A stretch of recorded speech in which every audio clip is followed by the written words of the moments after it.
As many of you know, I'm deep into making my very first animated feature film, and while I consider myself a pretty decent cartoonist, I don't like doing storyboards. But when you're making an animated movie, or any movie for that matter, you kind of have to in some cases. You know, whether you're making a live action film or an animated movie, you don't need to be an excellent artist to create useful storyboards, and honestly, you don't even really need to know how to draw. So for example, this past week, I mapped out a scene using nothing more than a dry erase board. And it helped me block out the scene, even in the roughest form, and it made a huge difference.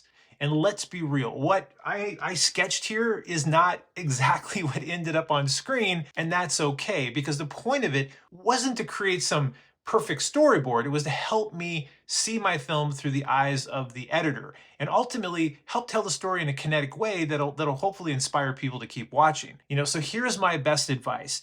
Get yourself a small dry erase board. Trust me. Start sketching out your shots. Keep it loose and messy. It doesn't have to be pretty, and it definitely doesn't have to make sense to anybody but you. At the end of the day, it's about figuring out how to tell your story shot by shot and doing it in a way that makes sense to you. Well, that's all I've got for you today. Back to animating this movie. Peace out.